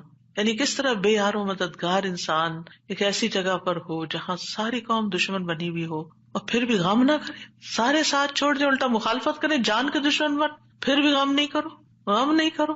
اور حضرت ابوبکر تو نبی صلی اللہ علیہ وسلم کے لیے غمگین ہو رہے تھے نا. ابن قیم کہتے ہیں 4 چیزیں جسم کو برباد کر دیتی ہیں: پریشانی, غم, بھوک اور بیداری. پریشانی اور غم پختہ عزم کو کمزور کر دیتے ہیں اور دل میں کمزوری پیدا کر دیتے ہیں, اور بندے اور اس کے کاموں میں محنت کرنے کے درمیان رکاوٹ بن جاتے ہیں جو کام اس کے لیے مفید ہوتے ہیں. یعنی آپ پروڈکٹیو نہیں رہتے, اور یہ سفر کا راستہ کاٹ دیتے ہیں. یعنی جو اللہ کی طرف جانے کا راستہ ہوتا ہے نا, اسے کاٹ دیتے ہیں اور اس کو پسپائی کی طرف الٹا کر دیتے ہیں, یا رکاوٹ بن کر اس کو سفر سے روک دیتے ہیں. یعنی وہ اللہ کی طرف جانا ہی بند کر دیتا ہے. یعنی ایک شخص اچھا بھلا کچھ سیکھ رہا ہوتا ہے, کلاسز جوائن کی بھی ہوتی ہے, کوئی کام کر رہا ہوتا ہے, یا کسی بات سے غمگین ہو جاتا ہے, جانا ہی چھوڑ دیتا. ابھی کیوں نہیں آ رہے؟ بس ڈپریشن کا شکار ہے, کہیں جانے کو دل نہیں کرتا. آپ اچھا بھلا ایک کام کر رہے تھے, آپ بیکار ہو کے بیٹھ گئے, کیا یہ نقصان نہیں ہے؟ اور اس غم کی حالت میں انسان کی عقل ایسے ماری جاتی کہ اس کو اپنا نقصان بھی نہیں سمجھ آتا کہ میں اپنا ہی نقصان کر رہا ہوں, اپنے آپ کو کھا رہا ہوں. غم کیا ہے؟ خود کو کھانا. تو خود کو کھانے سے تو مسئلہ حل نہیں ہوگا, مسئلہ تو جہاں ہے وہی ہے, وہ تو اللہ نے دور کرنا ہے. اس سارے کیفیت کو, اس احساس کو, اس شدت کو دعاؤں میں لگا دیں, دعاؤں میں کنورٹ کر دیں. امام ابن قیم کہتے ہیں یا اس کے علم سے رکاوٹ بن جاتے, علم کے لیے رکاوٹ بن جاتا ہے غم. تو یہ چیزیں سفر پر جانے والے کی پشت پہ بہت بھاری بوجھ ہے. پریشانی, غم، بھوک اور بیداری، یعنی جو صحیح نیند نہیں لیتا رات کی، جو صحیح فوڈ نہیں لیتا یعنی اپنی ضرورت کی غذا نہیں لیتا، اور جو غم اور پریشانی کا شکار رہتا ہے، وہ شخص کسی کام کا نہیں رہتا، بیکار، نکما۔ اور آپ دیکھیں جب انسان بیکار ہوتا ہے نا، جو کوئی کام کا نہیں ہوتا، کسی کی خدمت اور مدد میں نہیں ہوتا، وہ تنہا ہو جاتا ہے، اس کی کوئی قدر و قیمت نہیں رہتی، کوئی اس کو لک فارورڈ نہیں کرتا، کوئی اس سے محبت نہیں کرتا۔ بیکار انسان اپنی قدر گنوا دیتا ہے۔ وہ کہتے ہیں پنجابی کا محاورہ ہے، چم نہیں کم پیارا۔ چم کا مطلب ہوتا ہے چمڑا، اسکن، یعنی اگر آپ کی اسکن بڑی گلو کر رہی ہے تو وہ کسی کو اچھی نہیں لگے گی، آپ جتنا چاہے میک اپ لگا کے خوبصورت بن کے آ جائیں، لیکن اگر آپ کام کے بندے ہیں نا، کسی کے آپ کام کرتے ہیں، آپ پروڈکٹیو ہیں، آپ کسی کے مددگار ہیں، تو ہر کوئی آپ سے پیار کرے گا۔ یہ ایک اصول، ایک فطرت کی بات ہے، چاہے اپنے بچے ہی کیوں نہ ہو، اگر وہ بیکار رہنے کے عادی ہو گئے ہیں تو آپ دن رات ان پہ غصہ کرتے ہیں کہ تم سست ہو، تم بیکار ہو، تم کسی کام کے نہیں ہو، اور اس کو بیکار کس چیز نے کیا؟ فکر، پریشانی، غم، دکھ، تکلیف، ان چیزوں نے، تو ان کا علاج کرنا ہوگا۔ ابراہیم بن ادہم کہتے ہیں غم دو طرح کے ہوتے ہیں، ایک غم تمہارے حق میں ہے اور ایک غم تمہارے خلاف ہے، بس وہ غم جو تمہارے حق میں ہے وہ آخرت کے بارے میں غم کرنا ہے۔ سارے غموں کو ایک میں ڈھال لے، اور وہ ہے آخرت کا غم کہ وہاں میرا کیا ہوگا، کیا میں جنت میں جا سکوں گی یا نہیں۔ وہ کہتے ہیں کہ ایک غم تمہارے حق میں ہے، وہ آخرت کے بارے میں غم کرنا اور اس کی خیر و برکات کے بارے میں غم کرنا ہے، اور وہ غم جو تمہارے خلاف ہے وہ دنیا اور اس کی زینت کے بارے میں غم کرنا ہے، دنیا کے فائدوں کے بارے میں غم کرنا کہ کوئی چیز چلی گئی۔ وہ دنیا کی زینت کیا ہے؟ مثلاً اپنی جوانی، اپنا حسن، یہ ساری چیزیں کیا ہے، وقت کے ساتھ ساتھ ڈھل جاتی ہیں۔ پھر کچھ لوگ اس پر غم لگا بیٹھتے ہیں کہ ہم پہلے سے خوبصورت نہیں رہے، پہلے سے اسمارٹ نہیں رہے، پہلے سے ایکٹیو نہیں رہے، اور کچھ لوگ تو ہر وقت رونا ہی روتے رہتے ہیں، اب میرا حافظہ کمزور ہو گیا ہے، اب میں سوچ نہیں سکتی۔ ایک خاتون کو میں جانتی ہوں کہ پچھلے 20 سال سے یہی بات ہر وقت کرتی ہے جب ملتی ہے، اتنی بیزاری ہوتی ہے ایسی باتیں سن کے، کیونکہ جب آپ ایسی باتیں کرتے رہتے ہیں نا تو اس سے آپ دوسروں کو بیزار کرتے ہیں اور اپنی قدر کھوتے ہیں کہ اچھا اب یہ بندہ بیکار ہو گیا ہے، اب یہ کام کا نہیں رہا، چھوڑو اس کو۔ ہم کیا چاہتے ہیں؟ ہمدردی لینا دوسرے سے، یہ کہہ کے کہ میں کمزور ہوں، بیمار ہوں، ہم سمجھتے دوسرے ہمدردی کریں، ایک دن کریں گے، 2 دن کریں گے، پھر کیا ہوگا؟ ہر وقت تھوڑی کریں گے۔ ہر وقت ہائے ہائے کرتے رہنے سے آپ دوسروں کو بیزار کرتے ہیں۔ المؤمن القوی خیر واحب الی اللہ من المؤمن الضعیف، قوی مومن، طاقتور مومن بہتر ہے، اچھا ہے، خیر ہے، اور اللہ کو زیادہ پیارا ہے کمزور مومن سے۔ اب آپ اللہ کے پیارے بننا چاہتے ہیں یا نہیں؟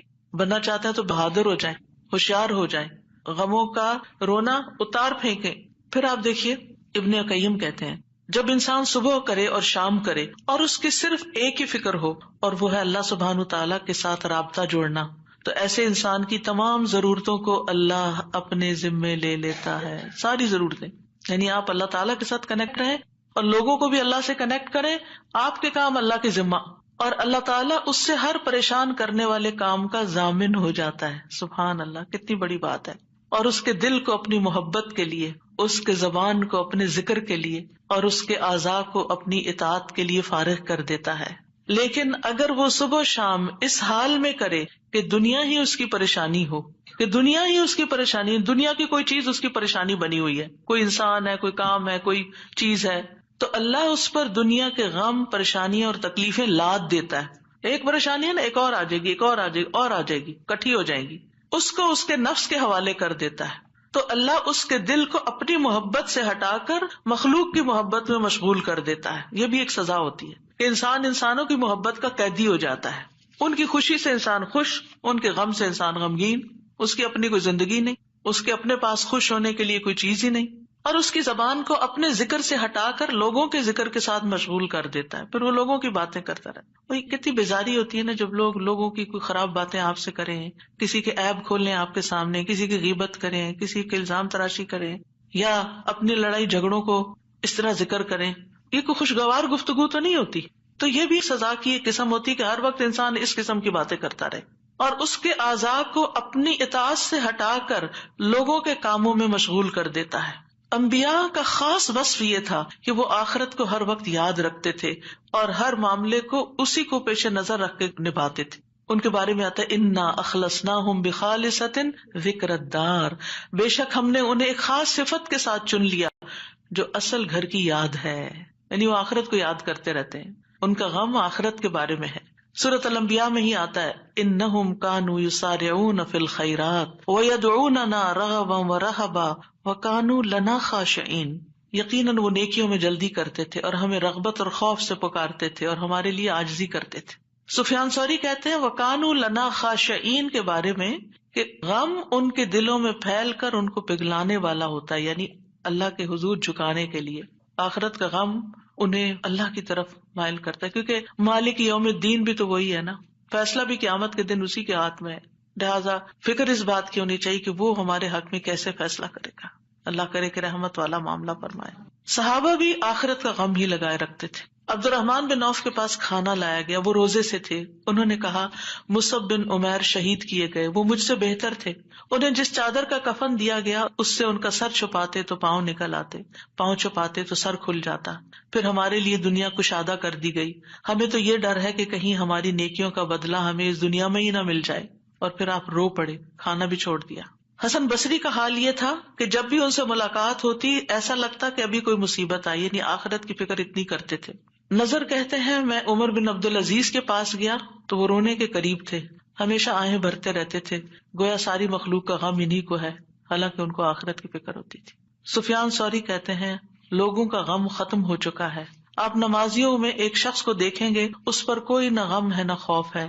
وہ کہتے ہیں پہلے ایک آدمی نماز پڑھتا تھا، پھر آپ اس کو دیکھتے کہ بیٹھا ہوا ہے اور اس کی نماز اس کو غم میں بھڑکا دیتی، یعنی اس کو رونا آتا نماز میں آخرت کی یاد کی وجہ سے۔ آج اگر ہمیں نماز میں رونا آتا بھی ہے تو کس وجہ سے آتا ہے؟ ہم سب اپنا جائزہ لیں، ہر کوئی اپنا اپنا۔ پچھلے ایک مہینے کے اندر سوچئے میں کتنی بار روئی ہوں اور کیوں روئی ہوں، دنیا کے غم میں روئی ہوں یا آخرت کے غم میں روئی ہوں۔ ہم کیوں روتے ہیں؟ اس نے مجھے ہرٹ کر دیا، یہ مسئلہ آ گیا، فلاں آ گیا۔ یہ چھوٹے مسئلے ہیں، یہ وقت کے ساتھ ختم ہو جائیں گے، جو آگے آپ بڑھیں گے یہ مسئلے پیچھے رہتے جائیں گے، لیکن آگے جو آ رہا ہے نا، کل جس کو دیکھنا ہے وہ ہے مشکل وقت، اس کا غم لگا لیں، پیچھے نہ دیکھیں آگے دیکھیں۔ صحابہ نماز ضائع ہونے پہ غم زدہ ہوتے تھے، عبادت نہ کر سکنے پر غمگین ہوتے تھے، فتنوں میں پڑنے پہ غمگین ہوتے تھے، ہر دن زندگی کو کم کر رہا ہے اس بات میں غمگین ہوتے تھے، اس بات میں نہیں کہ دنیا چھوڑ جائیں گے تو کیا بنے گا، یہ سارے ہمارے مال اسباب اور جو ہم نے اتنی محنت سے کمائے ہیں اس کا کیا ہوگا۔ اس بات کا غم کہ حساب کا وقت قریب آ رہا ہے، ہر دن موت سے قریب کر رہا ہے، ہر دن قبر سے قریب کر رہا ہے، آگے میرا حساب ہونا ہے، میں کیا اس کے لیے تیار ہوں؟ کیا میں نے اپنے سارے کام نپٹا لیے؟ تو بات یہ ہے کہ رنج و غم زندگی کا حصہ ہے، لیکن دنیا کا غم نیچے آ جانا چاہیے اور آخرت کا غم اوپر آ جانا چاہیے، یہ ہم نے کرنا ہے۔ اور دنیا کے غموں سے بچنے کے لیے سب سے پہلے توحید کا یقین، اللہ کی طرف رغبت، تقدیر پر یقین کہ جو تکلیفیں آ رہی ہیں نا یہ تقدیر کا حصہ ہیں، ان کو ایکسپٹ کر لیا جائے، اب ایسا ہونا تھا ہو گیا نا، اب جو نئی زندگی ہے اس میں ایڈجسٹ کیا جائے، اللہ سے اچھا گمان رکھا جائے، پھر ہم و غم ملنے پر اجر پر نظر رکھی جائے، جب کوئی تکلیف پیش آئے کسی بھی قسم کی، کوئی رکاوٹ، تکلیف، دکھ، پریشانی، تو اس پر جو اجر ملتا ہے انسان کو اس کو اپنے سامنے رکھے انسان۔ حدیث میں آتا ہے رسول اللہ صلی اللہ علیہ وسلم نے فرمایا کسی مومن آدمی کو جب بھی کوئی تکلیف یا کوئی بیماری یا رنج، یہاں تک کہ اگر اسے کوئی فکر ہو تو اس کے گناہوں کا کفارہ ہو جاتا ہے۔ ایک اور روایت میں آتا ہے یہاں تک کہ جو چوٹ اسے لگتی ہے یا کوئی کانٹا چبھتا ہے وہ بھی اس کے گناہوں کا کفارہ ہوتا ہے۔ اور ویسے بھی وہ حدیث تو بارہا آپ نے سنی کہ انسان کا درجہ اللہ کے ہاں بلند لکھا ہوتا ہے اس کی قسمت میں، لیکن اس کے عمل تھوڑے ہوتے ہیں، تو اللہ تعالیٰ اس کو کسی مشکل میں ڈالتا ہے تاکہ صبر کر کے بلند درجے تک پہنچ جائے۔ پھر انسان دنیا کے معاملے میں اگر غم ہے تو اپنے سے زیادہ غم والوں کو دیکھ لے، ان کی پریشانیوں کو دیکھے، انبیاء کی آزمائشوں اور تکلیفوں کے بارے میں پڑھے، جانے کہ ان پہ کیسے کیسے غم آئے، پھر اپنے آپ کو اللہ کے سپرد کرے، اپنا معاملہ اللہ کے حوالے کرے، اور جو کام اللہ نے کرنے کو دیے نا ان کی پلاننگ کرے اور وہ کرے، اپنے دل کا حال اللہ کے سامنے رکھے، انما اشکو بثی وحزنی الی اللہ، کثرت سے اللہ کا ذکر کرے کیونکہ اللہ کے ذکر میں دلوں کو اطمینان ہوتا ہے۔ الا بذکر اللہ تطمئن القلوب، تسبیحات کی کثرت کر دے۔ نبی صلی اللہ علیہ وسلم نے فرمایا جو اپنے مال کو خرچ کرنے سے بچائے، دشمن سے مقابلہ کرنے سے ڈرے، رات سے خوف کھائے کہ وہ اس کو پریشان کرتی ہے، تو وہ اس قول کی کثرت کر دے سبحان اللہ والحمد للہ ولا الہ الا اللہ واللہ اکبر، اور اگر ولا حول ولا قوت الا باللہ بھی پڑھ لے تو اس کا اپنا فائدہ ہے الگ سے۔ پھر یہ کہ اپنے فرائض اور اپنی ذمہ داریوں کو پورا کرے انسان. بہت دفعہ انسان کی بیکاری اس کو غمگین کرتی ہے، کرنے کا کوئی کام نہیں ہے، فارغ ہے، کوئی مقصد نہیں زندگی میں، کوئی منزل نہیں، کچھ اچیو کرنے کو نہیں، دن آتا ہے چلا جاتا ہے. تو یہ چیزیں بھی انسان کو پریشان رکھتی ہیں. جب آپ کی گول سیٹنگ ہوگی ہر روز کی، صبح سویرے اٹھتے ہی اور ارلی مارننگ کام شروع کر دیں گے تو پریشانیاں بھاگ جائیں گی. ان کو آپ کے پاس آنے کا وقت نہیں ملے گا کیونکہ آپ مصروف ہیں، آپ ان کو ٹائم نہیں دیں گے کیونکہ آپ کے پاس اور کام ہے. لیکن جب آپ فارغ ہوتے ہیں تو وہ آ جاتی ہیں آپ کا دل اڑانے. پھر نماز سے مدد حاصل کرنا، وَاسْتَعِینُوا بِالصَّبْرِ وَالصَّلَاةِ. انبیاء گھبراہٹ میں نماز کی طرف لپکتے تھے، اور جو نماز چھوڑ دیتا ہے اللہ کی مدد اس سے چھٹ جاتی. تو نماز کی پابندی، صدقہ کرنا، صدقات انسان کے غموں کو دور کرنے کا باعث ہے. اللہ تعالیٰ فرماتے ہیں الذین ينفقون اموالهم باللیل والنہار سرا وعلانیہ فلہم اجرہم عند ربہم ولا خوف علیہم ولا ہم یحزنون. جو لوگ دن رات کھلے چھپے اپنا مال خرچ کرتے ہیں انہیں اپنے رب سے اس کا اجر ضرور مل جائے گا. ایسے لوگوں کو نہ کچھ خوف ہوگا نہ وہ غمگین ہوں گے. پھر اسی طرح دین پر استقامت غم اور خوف کو دور کرتی ہے. دین کے کاموں میں جمے رہیں. ان الذین قالوا ربنا اللہ ثم استقاموا فلا خوف علیہم ولا هم یحزنون. یقیناً وہ لوگ جنہوں نے کہا کہ اللہ ہمارا رب ہے، پھر اس پر خوب قائم رہے، ان پر نہ کوئی خوف ہوگا نہ وہ غمگین ہوں گے. پھر حالات سے کمپرومائز کرنا، حالات سے راضی رہنا. جیسے ابراہیم علیہ السلام حضرت ہاجر کو جب چھوڑ گئے مکہ کی وادی میں تو وہ پریشان ہوئی کہ میں اکیلی، میرا بچہ اکیلا، ہم یہاں کیا کریں گے، نہ کھانا نہ پینا نہ کچھ. تو وہ دوڑتی ہوئی حضرت ابراہیم کے پیچھے آئیں. جب وہ واپس جا رہے تھے تو ان سے پوچھا اللہ ہمارا کب حاضر، اللہ نے آپ کو اس کا حکم دیا کہ ہمیں یہاں اکیلے چھوڑ دیں؟ تو ابراہیم علیہ السلام نے اس بات میں سر ہلایا. کہنے لگی پھر اللہ تعالیٰ ہمیں تنہا نہیں چھوڑے گا، اگر اللہ کا حکم ہے نا تو ٹیک کیئر کر لے گا. ایسے ہی بندہ مومن کہتا ہے اگر یہ اللہ کا فیصلہ ہے نا تو وہ میری ٹیک کیئر کر لے گا، مجھے فکر کرنے کی ضرورت نہیں ہے. زبان سے رب کی رضا کے کلمات ہمیشہ ادا کریں. کاش اور افسوس ہو گیا اس کے الفاظ نہیں استعمال کریں. یہ کہیں جو اللہ کی مرضی، جو تقدیر میں لکھا تھا وہ ہوا. اچھے کاموں میں مصروف ہوں، خدمت خلق میں مصروف ہوں. رسول اللہ صلی اللہ علیہ وسلم نے فرمایا وہ لوگ اللہ تعالیٰ کو زیادہ محبوب ہیں جو دوسروں کے لیے زیادہ فائدہ مند ہوں، اور اللہ عز و جل کے ہاں سب سے پسندیدہ اعمال یہ ہیں مسلمان کا اپنے بھائی کو خوش کر دینا. آپ خود غمگین بھی ہیں، دکھی بھی ہیں، دوسروں کو خوش کرنا شروع کر دیں، آپ بھی خوش ہو جائیں گے. کیونکہ خوشی کنٹیجیس ہوتی ہے، خوشی پھیلانے سے پھیلتی ہے. اس سے کوئی تکلیف دور کر دینا، یعنی اوروں کی تکلیف دور کرے، اللہ آپ کی دور کر دے گا. اس کا قرضہ چکانا، اسے کھانا کھلانا، اور مجھے کسی بھائی کی ضرورت پوری کرنے کے لیے اس کے ساتھ چلنا اس مسجد نبوی میں 1 مہینہ اعتکاف کرنے سے زیادہ محبوب ہے. اور جس نے اپنے غصے کو روک لیا اللہ اس کی خامیوں پر پردہ ڈال دے گا، اور جو اپنے غصے کو نافذ کرنے کی سخت کے باوجود پی گیا اللہ اس کے دل کو قیامت کے دن امیدوں سے بھر دے گا. اور جو اپنے بھائی کے ساتھ اس کی ضرورت پوری کرنے کے لیے چلا اللہ تعالیٰ اس کو اس دن ثابت قدم رکھے گا جس دن قدم ڈگمگا جائیں گے. اور بد اخلاقی اعمال کو یوں تباہ کرتی ہے جیسے سرکہ شہد میں بگاڑ پیدا کر دیتا ہے. یعنی شہد میں اگر سرکہ ڈال دیں تو سرکے کا ٹیسٹ غالب آ جائے گا، شہد کا پیچھے چلا جائے گا. پھر اسی طرح اپنی فوڈ پر بھی نظر رکھیں. کھانا پینا بھی انسان کے اندر جو کیمیکل امبیلنسز ہوتے ہیں، ہارمونل چینجز اثر انداز ہوتا ہے. لہذا غم کے موقع پر تلبینہ کھلانا جو ہے غمگین شخص کو وہ فائدہ دیتا ہے. یہ حضرت عائشہ سے روایت ہے کہ جب کوئی ان کے رشتے داروں میں سے فوت ہو جاتا تو عورتیں جمع ہو جاتی. جب وہ منتشر ہوتی صرف رشتے دار اور خاص لوگ رہ جاتے تو حضرت عائشہ ان کو ہنڈیا میں تلبینہ پکانے کا حکم دیتی. تلبینہ پکایا جاتا، سرید بنایا جاتا، اس پہ تلبینہ ڈالا جاتا. پھر حضرت عائشہ فرماتی اسے کھاؤ کیونکہ میں نے رسول اللہ صلی اللہ علیہ وسلم سے سنا ہے آپ فرماتے تھے تلبینہ مریض کے دل کو تسکین دیتا ہے اور غم بھی کچھ دور کر دیتا ہے. تو رائٹ فوڈ جو ہے وہ آپ کے اندر ایک طاقت لاتی ہے. لیکن عموماً کیا ہوتا ہے جب کوئی غمگین ہوتا ہے کھانا بھی نہیں چھوڑ دیتا. تو اس میں صحیح خوراک کسی کو دینا. اور آپ دیکھیں کہ سرید جو ہے وہ یعنی گوشت کے شوربے میں روٹی توڑ کے ڈالنا اور پھر اس کے اوپر تلبینہ، اتنی زبردست ڈش بنا کے کھانا اور کھلانا جو ہے یہ غموں اور دکھوں تکلیفوں کو، اس سے یہ پتہ چلتا ہے اگر کوئی اداس ہے پریشان ہے تو اس کو چلے تمہیں اچھا سا کھانا کھلاتے ہیں. تو یہ بھی ایک ریمیڈی ہے. اس کا ماحول چینج کرے، اس کو کہیں لے جائیں. لیکن یہ کبھی کبھی تو ہو سکتا ہے اور کسی وجہ سے ہو سکتا ہے. حضرت عائشہ تو جب کسی کا کوئی فوت ہو جاتا تھا اس کا نسخہ بتا رہی ہیں. لیکن اگر کسی نے روز کی عادت ہی بنا لی ہو، صبح سویرے اٹھے موڈ آف کر لیا، تو اب یہ تو نہیں ہو سکتا نا کہ ہر روز کوئی آپ کو تلبینہ پکا کے کھلائے. اور پھر آخری بات یہ کہ دعاؤں کی کثرت. آیت کریمہ کے علاوہ اللہ اللہ ربی لا اشرک بہ شیئا، نبی صلی اللہ علیہ وسلم اپنے گھر والوں کو جمع کر کے یہ دعا سکھاتے تھے اور فرماتے کہ جب تم میں سے کسی کو کوئی غم یا پریشانی پہنچے تو اسے چاہیے کہ وہ اللہ اللہ ربی لا اشرک بہ شیئا کہے. اللہ اللہ لفظ کی تکرار ہے. 2 دفعہ جب آپ اللہ اللہ کہتے ہیں آپ کا دل ہلکا ہوتا ہے. پھر رب کی صفت کا ذکر ہے، اس میں توحید کا اقرار ہے، اور خالص نیت سے یہ پڑھے تو غم اور تنگی دور ہوگی انشاءاللہ. پھر یا حی یا قیوم برحمتک استغیث، یہ پریشان کن معاملات میں مانگی جانے والی دعا ہے. اس میں اللہ تعالیٰ کا اسم اعظم ہے. اس میں اللہ تعالیٰ کی 2 صفات کے ساتھ 2 ناموں کے ساتھ وسیلہ پکڑا گیا ہے، الحی القیوم. اور بہترین وسیلہ جس کے ساتھ دعا کی جائے وہ اللہ کے نام ہے، اللہ تعالیٰ کی صفات ہے. پھر ایک اور دعا ہے اللہم رحمتک ارجو فلا تکلنی الی نفسی طرفۃ عین واصلح لی شأنی کلہ لا الہ الا انت. اے اللہ میں تیری رحمت کا امیدوار ہوں، تو مجھے آنکھ جھپکنے تک کے لیے میرے نفس کے حوالے نہ کرنا اور میرے سارے معاملات درست فرما دے، تیرے سوا کوئی معبود نہیں. یہ مصیبت زدہ کی دعا ہے. رسول اللہ صلی اللہ علیہ وسلم نے فرمایا دعوات المکروبی، پریشان حال کی دعا.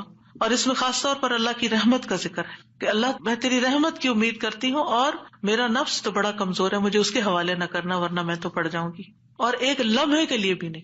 اب دیکھیے بعض اوقات آپ نے ایکسپیرینس کیا ہوگا، یہ میں اپنے پرسنل ایکسپیرینس سے بات کر رہی ہوں. ایک لمحے کے لیے کوئی خیال آ جاتا ہے کسی بھی چیز کا، کوئی ایسی پریشان کن چیز، آپ کا سارا جو سکون ہے وہ برباد ہو کے رہ جاتا ہے. تو میں اس وقت سوچتی ہوں کہ یہ شیطان تھا جس نے وار کیا ہے تاکہ اس بندے کا جو اطمینان قلب اور سکون اور خشوع اور سب برباد ہو. یعنی وہ ایسے تیر چلاتا ہے جیسے. فوراً یہ دعا پڑھے. تو نبی صلی اللہ علیہ وسلم تکلیف آنے پر یہ دعا پڑھتے لا الہ الا اللہ العظیم الحلیم لا الہ الا اللہ رب العرش العظیم لا الہ الا اللہ رب السماوات ورب الارض ورب العرش الکریم. اس میں اللہ سبحانہ وتعالیٰ کے نام کے علاوہ العظیم اور الحلیم اور رب العرش العظیم اور رب العرش الکریم کی اور رب السماوات والارض کی بات کی گئی ہے. یعنی اللہ تعالیٰ کی صفات کو بیان کیا گیا ہے اور پھر توحید کا اقرار ہے. توحید کا اقرار غموں کو دور کرنے کا باعث ہے کہ میرے لیے اللہ کافی ہے، حسبی اللہ و نعم الوکیل، اللہ کافی ہے میرے لیے. پھر اللہم انی اعوذ بک من الہم والحزن والعجز والکسل والبخل والجبن وضلع الدین وغلبۃ الرجال. اے اللہ میں تیری پناہ میں آتا ہوں دکھ، غم، عاجزی، سستی، بخل، بزدلی، قرضداری کے بوجھ اور لوگوں کے اپنے اوپر غلبے سے. نبی صلی اللہ علیہ وسلم سفر میں کثرت سے یہ دعا پڑھتے کیونکہ سفر میں یہ ساری چیزیں آ جاتی ہیں نا اکٹھی ہو کے. اور پھر آپ دیکھیں کہ غم ماضی کا ہوتا ہے، فکر مستقبل کی ہوتی ہے، اور پھر بے بسی اور کمزوری اور کچھ کرنے کو دل نہ چاہنا اور کسی کی مدد نہ کرنا اور ہر چیز سے ڈرنا، بزدلی دکھانا اور لوگوں کا چڑھائی کر دینا آپ پر، یہ ساری چیزیں وبال ہیں. ان سے بچنے کے لیے دعا کرنی چاہیے. اور پھر اگر مستقل طور پر دل پریشان رہتا ہے تو اللہم انی عبدک وابن عبدک وابن امتک ناصیتی بیدک ماض فی حکمک عدل فی قضاؤک اسألک بکل اسم هو لک سمیت بہ نفسک او انزلتہ فی کتابک او علمتہ احدا من خلقک او استأثرت بہ فی علم الغیب عندک ان تجعل القرآن ربیع قلبی ونور بصری وجلاء حزنی وذہاب ہمی وغمی. اس کے لیے وعدہ ہے کہ جو یہ پڑھے گا اللہ سبحانہ وتعالیٰ اس کے غم کو خوشی میں بدل دے گا. یہ دعا ایک چھوٹے کارڈ کی شکل میں چھپی ہوئی ہے، اگر آپ کو یاد نہیں تو کسی بھی جگہ پر یہ کارڈ لے جا کر چپکا دیں اور جب دل پریشان ہو جا کے کھڑے ہو کر اس کو پڑھ لیں تاکہ آپ کو زبانی یاد ہو جائے. اسی طرح یہ چھوٹا کارڈ ہے جس میں یہ ساری دعائیں موجود ہیں، اپنے پرس کے اندر رکھیں، جب دل پریشان ہو تو ان کو آپ پڑھ سکتے ہیں. انگلش ٹرانسلیشن کے ساتھ بھی ہیں. پھر اسی طرح یہ لا تقنطوا من رحمت اللہ کا کارڈ ہے، لا الہ الا اللہ کا اور تسبیحات کی فضیلت کا عربی اور انگلش میں کارڈ ہے. یہ آپ کے پاس ہونے چاہیے تاکہ ایسی کیفیات میں فوراً آپ اللہ کی طرف رجوع کریں. دعائیں یاد نہیں رہتی تو دیکھ کے بھی پڑھ سکتے ہیں. اور اللہ سبحانہ تعالی ہم سب کے غم، دکھ، پریشانیوں کو دور فرمائے. اور درود شریف کی کثرت بھی غموں کو دور کرتی ہے. وآخر دعوانا ان الحمد للہ رب العالمین. سبحانک اللہم وبحمدک اشہد ان لا الہ الا انت استغفرک واتوب الیک. السلام علیکم ورحمۃ اللہ وبرکاتہ.